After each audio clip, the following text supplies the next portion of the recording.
Ella juró que jamás tendría hijos, porque sabía que el mundo se los traga. Pero una mañana cualquiera, el río le trajo al hijo del hombre que destruyó su aldea. Un niño blanco, con fiebre, miedo, y un medallón con el nombre del asesino de su hermana. Nalin tuvo 3 impulsos: abandonarlo, matarlo, o escuchar por qué la llamó mamá. Y fue ese tercer impulso el que cambió su vida para siempre. El cielo tenía el color de las heridas cuando Nalin emergió entre los arbustos, su aliento aún marcado por la carrera y la sangre seca de los suyos. La luna no se había alzado todavía, pero los cuervos ya giraban sobre las cenizas de su aldea. Todo había ardido: sus hermanas, sus nombres, incluso la tierra donde enterraron a su madre. Solo ella quedaba, ella y su cuchillo. A orillas del río, mientras buscaba musgo para cubrir su herida, lo vio. Un cuerpo pequeño, enredado en ramas, medio sumergido en el lodo. La corriente lo mecía como si el agua lo negara y lo abrazara al mismo tiempo. Era un niño, blanco, con la piel más pálida que el vientre de una serpiente, cubierto de fango y espinas. No debía tener más de 7 inviernos. El primer impulso fue dejarlo allí. El segundo, matarlo.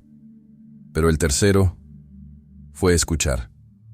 «Madre», murmuró él, entre sueños febriles. La palabra cayó sobre ella como un trueno suave. Nadie la había llamado así, nunca. Nalin se agachó. Vio el medallón en su cuello. El nombre grabado no dejaba duda.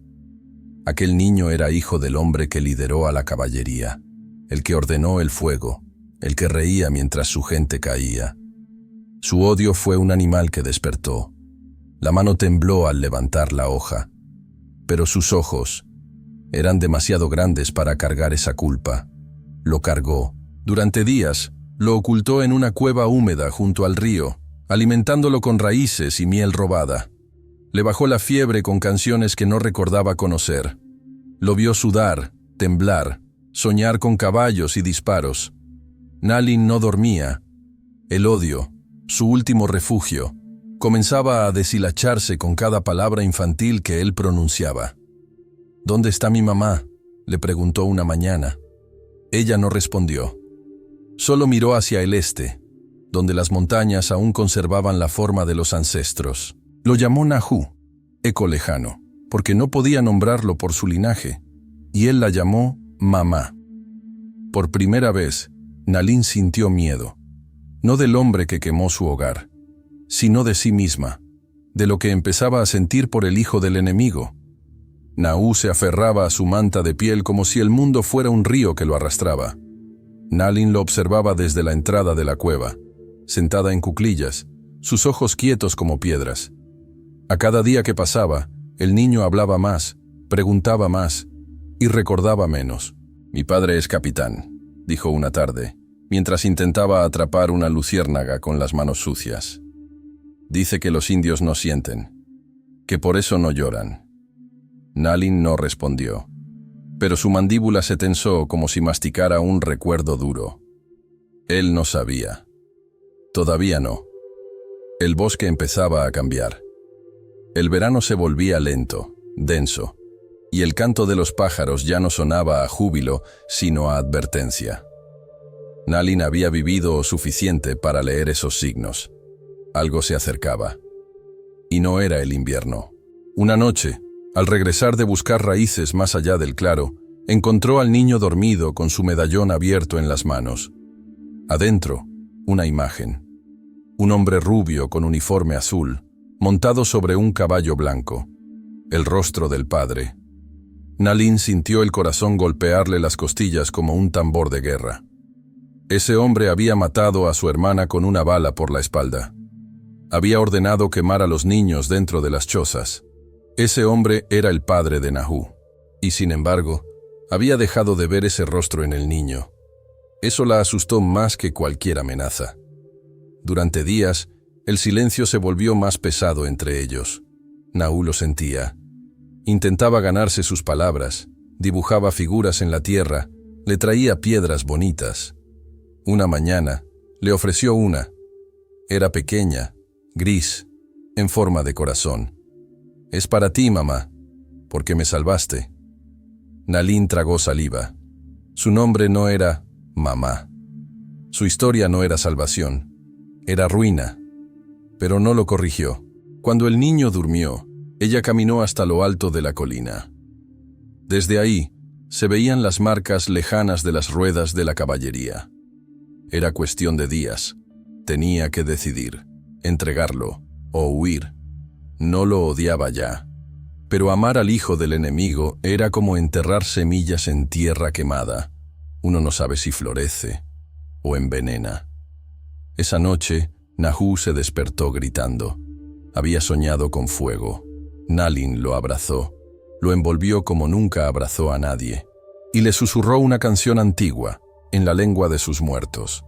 El niño la escuchó como si la reconociera de otro lugar. El canto de los coyotes esa madrugada fue más largo de lo habitual. Nalin lo tomó como advertencia.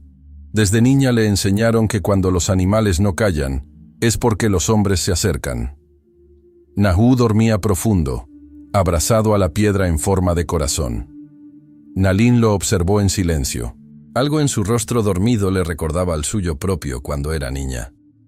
La manera en que fruncía el ceño, el suspiro antes de girarse. ¿Cuántos hijos como él habrían muerto bajo las mismas órdenes que lo engendraron? Antes del amanecer, Nalin lo envolvió con una manta y lo llevó más adentro del bosque. Encontró una cueva estrecha, casi invisible, escondida detrás de un arbusto de espinas. Allí escondió al niño, le dejó un puñado de nueces, agua en una calabaza y una advertencia. «No salgas hasta que escuche mi canto. ¿Entiendes?» Nahu asintió, aunque sus ojos se llenaron de agua. «¿Vas a dejarme?» Nalin no respondió, solo acarició su cabeza y desapareció entre los árboles. Caminó hasta los restos de su antigua aldea. Sabía que la caballería patrullaba la zona, buscando sobrevivientes. Nalin quería ser vista. Necesitaba saber si la estaban cazando o si buscaban al niño. No tardó en encontrarlos. 4 jinetes, uniformes azules. Uno de ellos bajó del caballo al verla. Su voz era pastosa, pero firme. «Buscamos a un niño, ojos claros. Se cayó del tren de suministro hace unas lunas. El capitán está desesperado». Nalin sostuvo la mirada sin moverse. No había ningún niño. El soldado frunció el ceño. «Si lo encuentras, dilo. No durará mucho solo.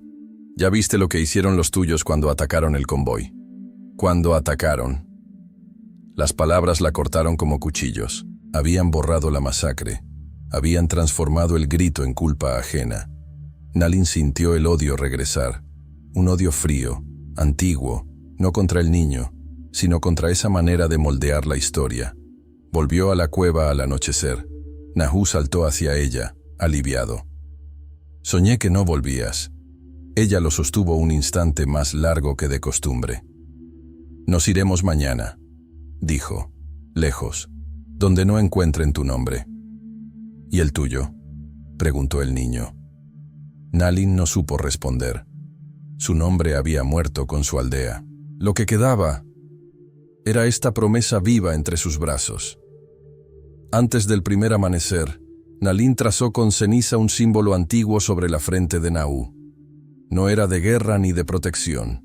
Era el signo de los que no pertenecen, los que caminan entre mundos y cargan con decisiones que otros sembraron.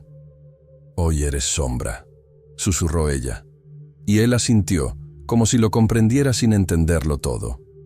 Avanzaron por senderos olvidados, donde solo los ciervos y los cantos de las lechuzas eran testigos. Nalin evitaba los claros, los ecos de la civilización. Nahu caminaba en silencio, pero el cansancio se le notaba en los hombros. 2 veces ella lo cargó a la espalda. Cuando pararon a descansar, él le ofreció una semilla de piñón que había guardado en su bolsillo. «Para que no tengas hambre», dijo. Nalin aceptó sin hablar. Se sentó frente a él y, por primera vez, le contó un trozo de su historia. «Mi madre me enseñó a escuchar los árboles. Decía que cada uno guarda una voz. Las hayas son sabias, los álamos, temerosos, y los pinos, ellos saben guardar secretos. Nahu la miró fascinado. ¿Qué dice este? Ella apoyó el oído contra el tronco. Cerró los ojos. Dice que vienen hombres. No ahora, pero pronto. El niño se acercó e imitó su gesto. No escuchó nada, pero sonrió. Yo quiero aprender a escucharlos también. Caminaron hasta el anochecer. A lo lejos, el humo de fogatas militares dibujaba manchas en el horizonte. Nalin sabía que estaban cercando los valles. Tenía que tomar una decisión antes de quedar atrapada. Esa noche, durmieron bajo una roca en forma de vientre. Nalin soñó con su hermana, vestida de rojo, cantando al borde del río. Cuando despertó, Nahu ya estaba despierto, dibujando en la tierra con un palo. Había dibujado a ella, y junto a ella, un niño. Cuando Nalin lo vio, su respiración se detuvo un instante. ¿Ese eres tú? Nahu negó con la cabeza. Ese es mi hermano, el que no conozco todavía. Ella no supo qué responder, pero por dentro algo crujió. Como si una rama seca, guardada por años, empezara a romperse. El río se volvía más delgado, más silencioso, a medida que subían hacia las tierras altas. Nalin conocía una grieta entre las piedras, un refugio natural que solo los viejos sabían nombrar, Tozai, el lugar donde los que no quieren ser encontrados esperan al olvido. Allí, pensaba, podría esconderse con Nahu, al menos por un tiempo. Pero el bosque tenía ojos. Una mañana, encontraron huellas humanas cerca del lugar donde habían dormido. No eran suyas, eran pesadas, con marcas de hierro, botas militares. Nalin no mostró miedo, solo se movió más rápido. Durante la marcha, Nahu cayó y raspó la rodilla. Lloró. Ella se detuvo, limpió la herida con saliva y hojas y le dijo con firmeza: «El dolor es el idioma del cuerpo. Escúchalo, pero no lo dejes hablar más alto que tú». Él asintió entre lágrimas. «¿Tú también lloras?» «Solo cuando nadie puede oírlo», respondió. Esa noche, en Tozai, se refugiaron dentro de la grieta. Era estrecha, húmeda, pero segura. Nalin encendió una fogata diminuta con ramas secas y piedras. Nahu le pidió una historia. Ella pensó en todas las que le contaron de niña. Historias de guerreros, de animales que se convierten en hombres, de mujeres que hablaban con el trueno. Pero eligió otra. Había una vez una mujer que no quería tener hijos, porque sabía que el mundo los traga. Pero un día, el río le trajo uno. No lo pidió, solo llegó. ¿Y qué hizo? Lo miró, y no lo entendió, pero tampoco pudo soltarlo. Nahu se quedó en silencio. Luego se acurrucó junto a ella. «Esa mujer eras tú, ¿verdad?» Nalin no contestó. Al día siguiente, mientras recogían agua en el manantial cercano, escucharon un disparo. Lejano, pero real. Luego otro, y otro. Nalin empujó a Nahu al suelo. Su instinto hablaba más rápido que su mente. No estaban solos. Subieron a una roca para mirar el valle. A lo lejos, una columna de humo. «Están buscando», murmuró. Nahu la miró con los ojos abiertos. «¿A mí?» «Sí, pero también a mí, porque ya no saben dónde termina uno y empieza el otro». Esa noche Nalin decidió que no podían seguir escondiéndose.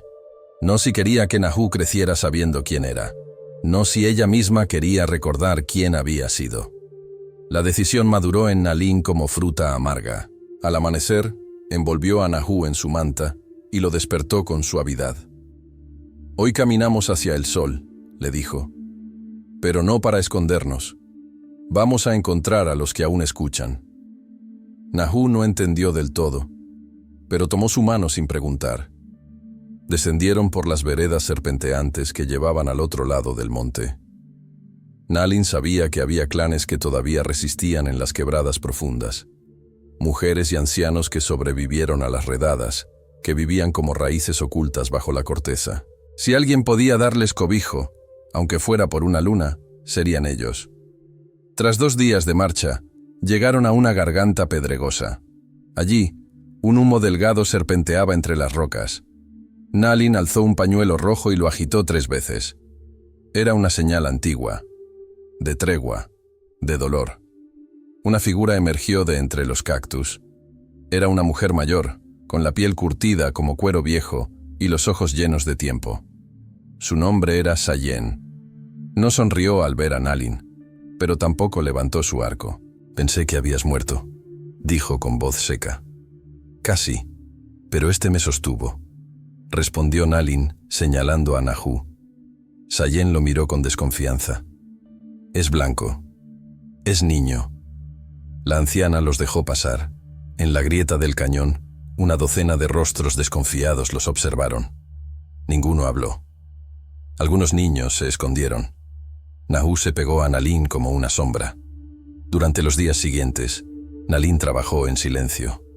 Recogía leña, cocía raíces, lavaba heridas. No pedía nada, solo espacio y tiempo.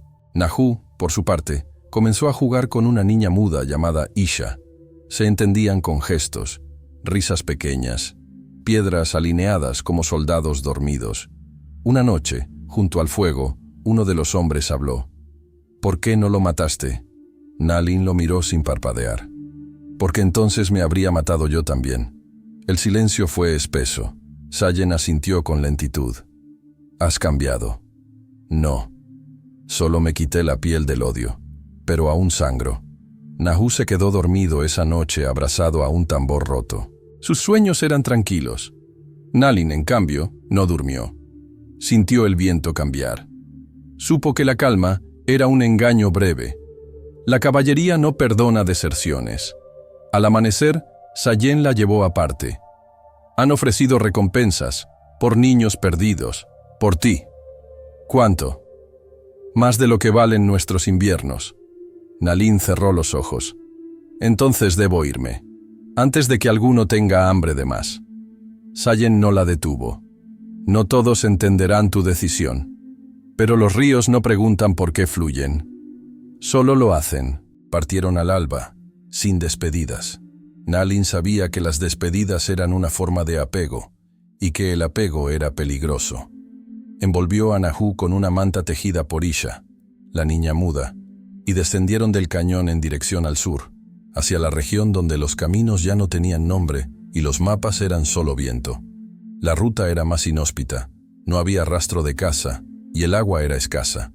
Nalin alimentaba a Nahu con raíces secas, pero el niño comenzaba a debilitarse. Su voz bajó de tono, sus ojos perdieron brillo. Una noche, mientras descansaban bajo una roca agrietada, él preguntó: «¿Por qué ya nadie me llama por mi verdadero nombre?» Nalin lo miró largo. «Porque el nombre que traías venía manchado, como si llevaras una piedra en la lengua. ¿Y tú tienes uno nuevo?» Ella lo pensó. «A veces, en sueños me llaman Nalin. Es un nombre de agua. Pero no sé si todavía soy agua, o solo barro seco». Nahu se acurrucó contra su costado. «A mí me gusta Nahu. Suena como el eco que queda después de gritar». Ella sonrió. «Entonces así te llamaré». Al día siguiente, vieron el primer cuervo. Era señal. Siempre lo fue. Nalin se detuvo. Hizo que Nahu se agachara. Desde una colina baja, divisó una figura a caballo. Uniforme azul. Solo uno, por ahora. Pero donde hay uno, siempre hay más. Decidió cambiar de rumbo. Atravesaron un lecho seco de río, subieron por una ladera escarpada y se ocultaron en una grieta estrecha entre rocas volcánicas. Allí pasaron el día entero, sin fuego, sin palabras. Cuando cayó la noche, Nalin descendió sola para buscar agua. Dejó a Nahu dormido, con una piedra en la mano. Su señal si despertaba con miedo. En el arroyo, vio huellas, nuevas, y escuchó el ruido sordo de cascos en la distancia. El tiempo se acababa. Regresó a la grieta como un susurro. Nahu la esperaba despierto. «Soñé que te llevaban». «Yo también», dijo ella. Esa noche, Nalin rezó, no con palabras, con la frente contra la tierra, como le enseñó su madre. Pidió que el niño no heredara su miedo, ni su memoria, que no creciera con cuchillos en el corazón. Al amanecer, oyó algo. No eran soldados. Era tambor. Uno lento, roto, de mujer. Alguien se acercaba, pero no con pólvora, sino con decisión. El tambor venía de la colina del este. Su sonido no era de guerra, sino de duelo. De esos que se tocan cuando alguien parte, o cuando alguien vuelve distinto. Nalin lo reconoció. Era un llamado antiguo, casi extinto, usado por las mujeres de su pueblo para reunir a los que aún sabían escuchar. Con el corazón acelerado, cargó a Nahu y descendió con cautela por entre las rocas. El tambor cesó al llegar al claro. Allí, sentada sobre una piedra negra, estaba una mujer joven, con trenzas gruesas y los ojos como obsidiana. Su nombre era Kiona. No hablaban desde la masacre. «Pensé que habías muerto», dijo sin moverse. «Y lo hice», respondió Nalin, «pero no del todo». Kiona miró a Nahu. Su mirada fue una mezcla de juicio y pena. «¿Es tuyo?» «Nadie es mío, solo camina conmigo». Hubo silencio. Luego, Kiona hizo un gesto para que se acercaran. Les ofreció agua de un cuenco de barro y pan seco. «Te buscan. Hay carteles en los puestos del norte. Dicen que raptaste al hijo de un capitán».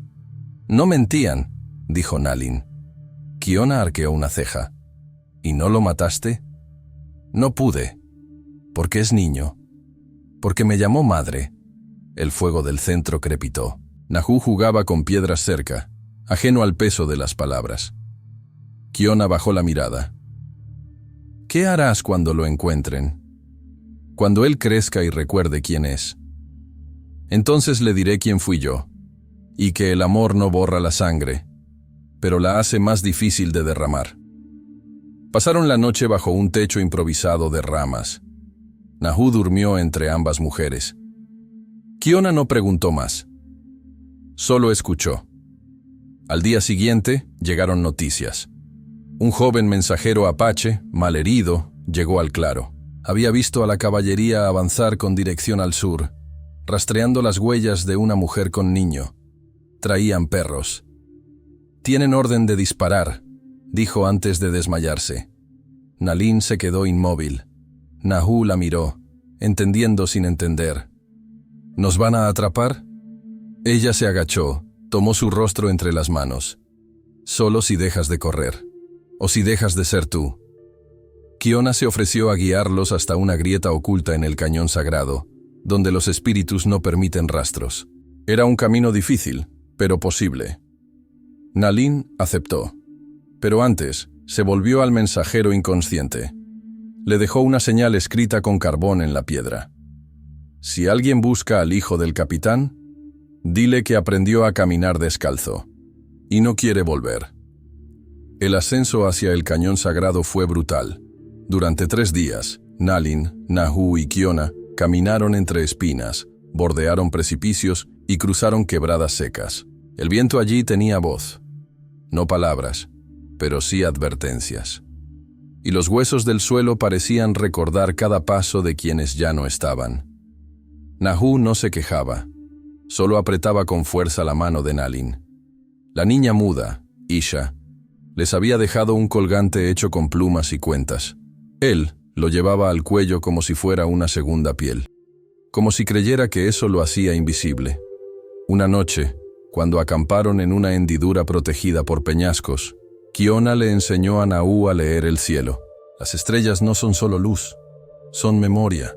Algunas ya están muertas, pero siguen ahí, brillando. ¿Como mi mamá?, preguntó él. Kiona miró a Nalin, dudando. ¿La extrañas? No la recuerdo, pero la busco cuando cierro los ojos. Nalin sintió que algo dentro de sí se rompía de nuevo. No de dolor, sino de verdad. El niño había empezado a hablar en símbolos, como los suyos. Al amanecer, avistaron el desfiladero. Parecía una herida en la montaña. Solo los iniciados sabían entrar. Kiona fue adelante, silbando un canto ancestral. Era la manera de pedir permiso. Dentro del cañón, el aire cambió. El silencio era más denso. El eco de sus pasos se sentía antiguo. Nahu se detuvo y miró hacia atrás. «No quiero que nos encuentren», dijo. «Aquí no pueden», le respondió Nalin. «Este lugar no pertenece al mundo». Permanecieron allí 2 días. El agua goteaba de las rocas y el musgo cubría los muros. Nahu exploraba, jugaba, dormía más tranquilo. Por un momento, Nalin pensó que tal vez, solo tal vez, podían quedarse. Pero la ilusión no duró. Una tarde, Kiona regresó corriendo desde la entrada del cañón. Los vieron, a 4 soldados. Uno lleva un sable, el otro, una cruz de oro en el pecho. Nalin supo quién era. El capitán, el padre. «Vienen con perros. Esta vez no buscan rastros, buscan un rostro». «¿Y si no me parezco a mí misma?», preguntó Nalin, más a sí misma que a Kiona. Esa noche, se sentó junto al fuego con Nahu. Le peinó el cabello con los dedos. «Puede que mañana tengas que correr y no mirar atrás. ¿Y tú? Si no llego, canta. Aunque no tengas palabras, canta para que el río no te olvide». Nahu se abrazó a ella. «No quiero que me encuentren sin ti». Nalin cerró los ojos, porque en el fondo, ella tampoco quería encontrarse sin él.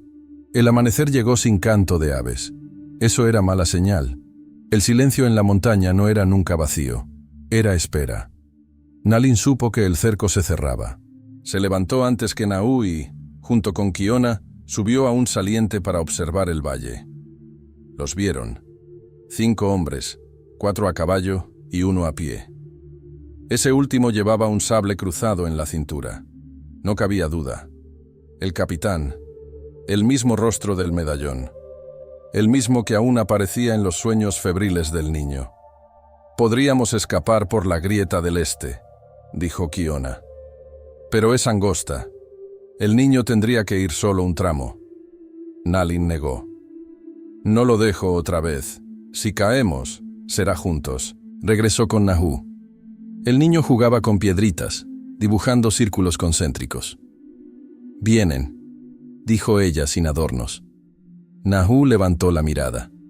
No lloró, solo se acercó y tomó su mano. Nalin le dio algo que había guardado en secreto, una pequeña bolsa de cuero con cenizas dentro. «Son de mi madre, me protegieron. Ahora te toca a ti». Kiona preparó una distracción. Encendió una fogata en la entrada del cañón, con humo denso y ramas húmedas. El olor atrajo la atención de los soldados. 2 de ellos desmontaron mientras los otros rodeaban la quebrada. Nalin llevó a Nahu hasta una abertura secundaria del desfiladero.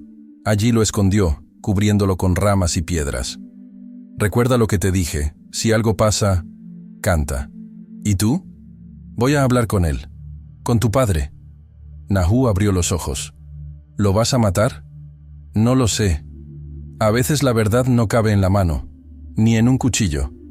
Se apartó antes de que el niño pudiera decir algo más. Avanzó hacia la entrada principal del cañón. Kiona ya había desaparecido en el flanco. Nalin salió con los brazos abiertos. No llevaba arma visible. El capitán la vio. Se detuvo a unos metros. «¿Dónde está mi hijo?» «¿Cuál?», preguntó ella. El hombre frunció el ceño. «No juegues conmigo. He cruzado medio desierto por él». «Yo crucé medio mundo por no matarlo». Silencio. «Dámelo», dijo el capitán. «Te dejaré ir. Te juro que no levantaré cargos». «¿Y después qué? ¿Lo educas para que aprenda a llamarnos salvajes? ¿Para que repita tu historia? Es mi sangre». Y eso es lo único que le diste. Los otros soldados la rodeaban lentamente. Uno tenía el dedo en el gatillo. Nalin no se movió. «Si me matas, él no vuelve. Si me llevas viva, tampoco». «¿Dónde está?» «Donde no puedes llegar. Donde los nombres no matan». El capitán avanzó. Estaba a 2 pasos. «Te equivocas si crees que puedes criarlo. No es uno de ustedes». Nalin lo miró, firme. «No es uno de ustedes tampoco. Es solo él». Entonces se oyó una voz, pequeña, alta, que venía del viento, un canto, de niño, Nahu. El capitán giró, los soldados también, pero el canto no venía de un solo punto. Rebotaba entre las piedras, entre los ecos, como si fueran muchos. El rostro del capitán cambió. No miedo, ni ira, sino algo más cercano al desconcierto, la voz de su hijo, en lengua apache. El canto siguió, tembloroso pero firme. Era una melodía simple, parecida a la que Nalin le susurraba en las noches de fiebre. Solo que ahora venía de él. Solo de él. El capitán bajó el arma lentamente. Parecía desconectado del entorno, como si esa voz lo arrancara del presente y lo arrojara a una memoria que no sabía tener. ¿Qué le has hecho? Le enseñé a nombrar lo que siente. Algo que tú no supiste hacer. Uno de los soldados, más joven, levantó su rifle. Kiona, desde las rocas, tensó su arco. El aire se volvió cuchillo, pero el canto no cesó. Nalin caminó hacia el sonido, desafiando los cañones que apuntaban a su espalda. Cada paso era una decisión, cada respiración una despedida anticipada. Encontró a Nahu entre las piedras, los ojos cerrados, las manos sobre el corazón. «Ya puedes callar, pequeño», dijo suavemente. «Ya los oyeron». El niño abrió los ojos. «¿Nos vamos?» «Sí, pero por donde no hay camino». Volvieron a subir, rodeando la grieta. Kiona se les unió. Juntos tomaron el paso más alto del desfiladero. Desde allí se veía todo el valle, los caballos, las armas, el padre. El capitán los observaba desde abajo. No gritó, no intentó seguirlos, solo alzó la mano. No en señal de despedida, ni de amenaza. Era un gesto hueco, como si no supiera qué hacer con ella. Nalin lo miró por última vez, y entonces con voz serena le dijo: «No lo perdoné, pero le enseñé a no repetir tu pecado». El eco llevó sus palabras por el cañón, y después, solo viento. Descendieron por una ruta secreta, entre espinas y raíces. No hablaban. Nahu sostenía con fuerza la bolsa de cenizas. Kiona iba detrás, cubriendo las huellas. Esa noche, acamparon bajo un árbol antiguo. Nahu preguntó: «¿Ahora somos libres?» Nalin no respondió de inmediato. Observó el fuego. Ser libre no es no tener miedo. Es elegir a quien amar, aunque duela. El niño apoyó la cabeza en su regazo. «Entonces yo te elijo a ti». Nalin cerró los ojos. Por primera vez en muchos inviernos, lloró, no de rabia, ni de pérdida, sino por haber encontrado algo más fuerte que ambas. Pasaron lunas. Las estaciones giraron como flechas en el viento. Nahu creció con el sol en la piel y la lengua apache en la boca. Aprendió a trenzar cuerdas, a leer los rastros, a pescar sin herir. Y cada noche, junto al fuego, escuchaba historias de su madre. No la que lo parió, sino la que lo eligió. Nalin envejecía en silencio, no con dolor, sino con profundidad. Había ganado arrugas donde antes hubo cicatrices. Su voz era menos firme, pero más sabia. A veces, cuando Nahu dormía, se acercaba al río y hablaba con él. Le contaba lo que no se atrevía a decirle en voz alta, como una plegaria. Un día, un cuervo blanco apareció en lo alto de una roca. Nalin lo vio y supo. Era hora de contarle todo. Esa noche, se sentaron los dos bajo la luna roja. «¿Tienes miedo?», preguntó Nahu. «No, solo gratitud, porque mi silencio encontró tu voz». Le contó sobre el día en que lo encontró, sobre el medallón, sobre su padre y las llamas. Le habló sin rencor, sin adornos. Nahu la escuchó sin parpadear. «Entonces, ¿yo fui parte de su guerra?» «Fuiste el final de la mía», dijo ella. Nahu tomó su mano. «Y tú fuiste el principio de mi historia». Tiempo después, cuando Nalin partió, una mañana en que el río estaba quieto y las nubes no se movían, Nahu la enterró bajo un álamo. Cantó para ella, con la canción que le enseñó, la que decía que el amor también puede nacer del incendio. No colocó cruz, ni piedra, solo una pluma y una bolsa con cenizas. Quien pasara por allí, si escuchaba bien, Oiría el río susurrar su nombre. Ella no buscaba redención, solo que su historia no terminara en cenizas. Si esta historia te tocó, comenta, comparte, que su nombre siga vivo, en alguna voz que aún se atreva a cantar.